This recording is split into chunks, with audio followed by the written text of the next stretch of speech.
Cada día, las imágenes que emergen desde Ucrania reflejan el escalofriante ascenso de la violencia en una guerra que parece no tener fin. Entre los ecos de los combates, las voces de las madres de soldados rusos resuenan con dolor y valentía, llorando a sus hijos y denunciando la tragedia que atraviesa su nación.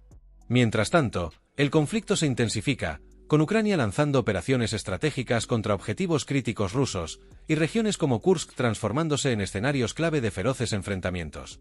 Los tres flancos de batalla en Ucrania están causando un desgaste significativo en las fuerzas rusas, que, según estimaciones, han sufrido más de 700,000 bajas desde el inicio de la guerra. A pesar de los esfuerzos del Kremlin por compensar estas pérdidas con planes de movilización, la sociedad rusa no ha vuelto a ser la misma desde que Vladimir Putin decidió embarcarse en este conflicto. El descontento entre los ciudadanos rusos, muchos de los cuales rechazan luchar en una guerra que consideran injustificada, ha dado lugar a protestas cada vez más audibles y visibles. Un fenómeno creciente es la deserción masiva de soldados rusos.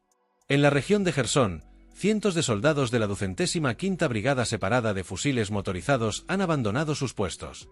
Según el movimiento partisano ucraniano ATES, los desertores han citado abusos de sus comandantes, amenazas de enviarlos a misiones suicidas, jornadas interminables sin descanso y la falta de pago durante meses como las principales razones de su huida. Estos soldados, desesperados, están buscando ayuda a través de sus familiares y organizaciones de derechos humanos, aunque hasta ahora pocos han recibido respuesta. La deserción no es un problema exclusivo del ejército ruso. Según un informe reciente del Financial Times, el número de soldados ucranianos que abandonan sus posiciones también ha aumentado notablemente en 2024. Entre enero y octubre de este año, se han abierto 60,000 casos de deserción en Ucrania, más que en los 2 años previos de conflicto a gran escala. A pesar de estos desafíos, el ejército ucraniano ha logrado frenar avances rusos clave, consolidando su posición en diversas líneas del frente. Sin embargo, Moscú no se queda atrás. En 2024, las fuerzas rusas han logrado avances significativos en el este de Ucrania, capturando asentamientos estratégicos como Avdiivka y amenazando centros neurálgicos como Pokrovsk. El reclutamiento en Rusia continúa a un ritmo alarmante. Se estima que cada día se integran 1,000 nuevos soldados a las filas, aunque la moral sigue siendo baja y los voluntarios son escasos. A pesar de las promesas de Putin de mantener a los nuevos reclutas lejos de los combates directos, muchos jóvenes sin experiencia terminan en el frente, alimentando una maquinaria bélica cada vez más voraz. Mientras ambas naciones enfrentan dificultades para mantener a sus fuerzas armadas, el costo humano de la guerra sigue aumentando. En el frente, tanto rusos como ucranianos han llegado a sus límites físicos y psicológicos. La prolongación de esta guerra solo promete más pérdidas humanas y sufrimiento, mientras los llamados a las negociaciones de paz se tornan cada vez más urgentes. La historia de este conflicto es un recordatorio de la fragilidad de la paz y del precio que pagan los jóvenes atrapados en las redes de la guerra. A menos que se tomen medidas decisivas para encontrar una solución pacífica, tanto Rusia como Ucrania continuarán desangrándose, dejando un legado de dolor que marcará a generaciones enteras. La estrategia de reclutamiento militar de Rusia está generando críticas crecientes tanto dentro como fuera del país, a medida que el gobierno busca formas de sostener su capacidad bélica frente a las significativas pérdidas sufridas en el conflicto con Ucrania. Según el proyecto de presupuesto para 2025 a 2027, se han asignado 90,000 millones de rublos para pagos únicos y 30,000 millones anuales destinados a la firma de contratos con nuevos soldados. Estos fondos permitirían reclutar a unos 225,000 soldados contratados en los próximos 3 años, siempre que se mantenga el pago único actual de 400,000 rublos, aprobado por Vladimir Putin en julio de 2024. Sin embargo, los costos crecientes han puesto en duda la sostenibilidad de este modelo. Durante el primer semestre de 2024, el gobierno ya gastó más de 32,000 millones de rublos en pagos a nuevos contratados, superando las asignaciones anuales previstas. Esta presión financiera está llevando al Kremlin a explorar otras fuentes de personal, incluido el sistema penitenciario ruso. Una nueva ley permitirá alistar a acusados de delitos penales en las Fuerzas Armadas, cerrando lagunas legales que antes limitaban este tipo de reclutamiento. Según informes, se planea seleccionar 100 acusados de cada uno de los 210 centros de detención del país, sumando potencialmente a miles de nuevos reclutas al esfuerzo bélico. Uso de prisioneros y apoyo externo. El uso de prisioneros como combatientes no es nuevo en Rusia. En 2022, el grupo Wagner lideró programas que reclutaron hasta 50,000 reclusos para luchar en Ucrania. Este enfoque ahora se extiende a las fuerzas armadas regulares, evidenciando las dificultades de Moscú para atraer voluntarios.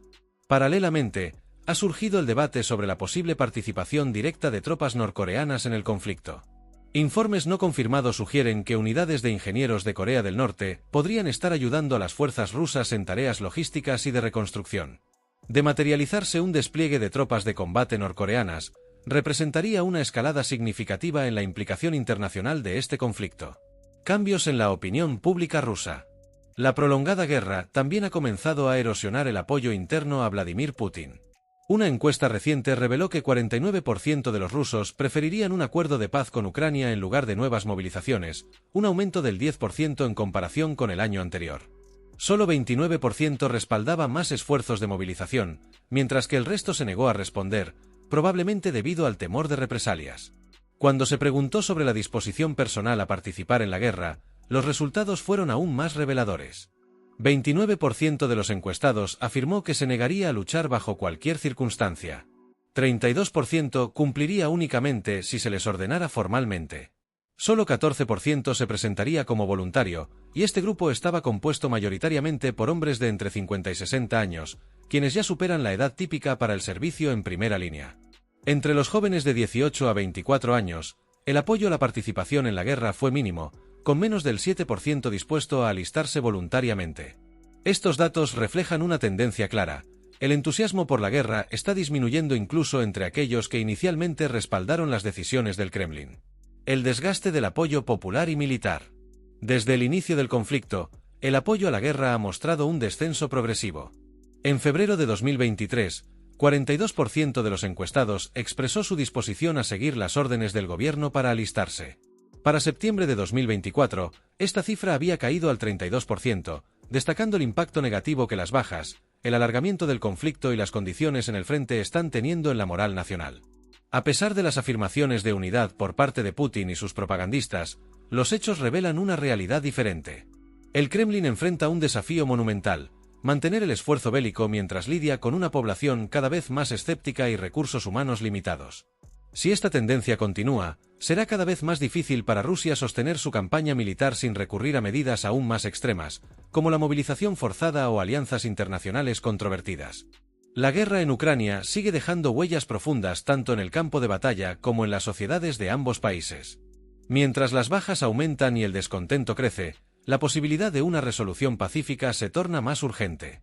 Sin embargo, tanto Moscú como Kiev parecen estar atrapados en un círculo vicioso de escalada, donde los jóvenes, reclutas forzados y hasta prisioneros son los principales sacrificados en un conflicto que pocos creen que pueda resolverse por medios militares. La guerra en Ucrania ha expuesto las profundas vulnerabilidades de Rusia, tanto en el ámbito militar como económico y social. A medida que las bajas en el frente aumentan y el apoyo popular a la guerra disminuye, el Kremlin enfrenta un escenario cada vez más complicado para sostener su campaña militar. Pérdidas humanas y materiales.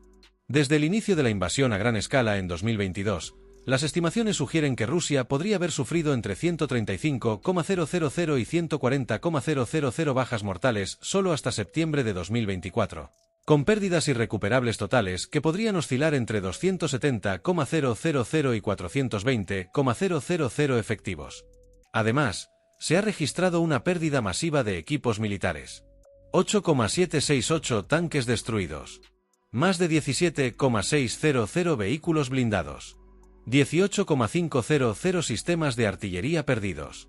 Estos números subrayan el desgaste del ejército ruso, que ahora depende de equipos reacondicionados de la era soviética y enfrenta dificultades para equipar a nuevos reclutas. Incluso con una nueva movilización, la falta de material moderno y suficiente limitará la efectividad de cualquier esfuerzo por aumentar la fuerza militar. Impacto económico y social. La economía de guerra de Rusia está mostrando signos de fractura. Las sanciones internacionales han asfixiado sectores clave de su economía, desde la exportación de materias primas hasta la retirada de empresas extranjeras. Además, se estima una escasez de mano de obra de 5 millones de personas en 2024, debido tanto a la emigración como al desvío de recursos humanos hacia el esfuerzo bélico. El sector productivo ha sido severamente golpeado, dificultando la recuperación económica. A pesar de un bajo nivel de desempleo, el uso de trabajadores extranjeros, especialmente africanos, refleja las dificultades internas para cubrir puestos de trabajo esenciales. El desvío de recursos al ejército ha dejado a la población civil enfrentando penurias económicas. Aunque el gobierno ruso insiste en que las sanciones han fortalecido la economía, los indicadores muestran una realidad diferente: el empobrecimiento de los hogares, la inflación y una calidad de vida en deterioro. Cambio en la percepción pública. El apoyo popular a la guerra continúa disminuyendo. El porcentaje de quienes se niegan a alistarse bajo cualquier circunstancia ha aumentado del 20% al 29%. A su vez, 49% de los rusos ahora prefiere un acuerdo de paz con Ucrania en lugar de nuevas movilizaciones. Este cambio en la percepción refleja una creciente frustración con el conflicto y sus consecuencias, que están afectando tanto la vida cotidiana como el futuro del país. Una crisis multidimensional. Rusia no solo enfrenta los desafíos del conflicto en Ucrania, sino también una crisis económica, política y social en su propio territorio. La guerra está erosionando las capacidades financieras y humanas del país, mientras que la oposición interna, aunque reprimida, sigue aumentando. Este entorno plantea dudas sobre la sostenibilidad del régimen de Vladimir Putin, que depende cada vez más de la propaganda para mantener el control. Conclusión. La narrativa oficial de que las sanciones fortalecen a Rusia contrasta fuertemente con la realidad en el terreno: un ejército debilitado, una economía en declive y una sociedad cada vez más cansada de la guerra. La resistencia del pueblo ruso, aunque limitada por las estrictas medidas de control del Kremlin, podría jugar un papel crucial en determinar el desenlace de esta crisis. Rusia se encuentra en un punto de inflexión: continuar con una guerra que parece insostenible a largo plazo o buscar una salida negociada que permita reconstruir su economía y tejido social. ¿Qué opinas sobre esta situación? ¿Crees que es posible un cambio significativo en Rusia a corto plazo? Comparte tus pensamientos.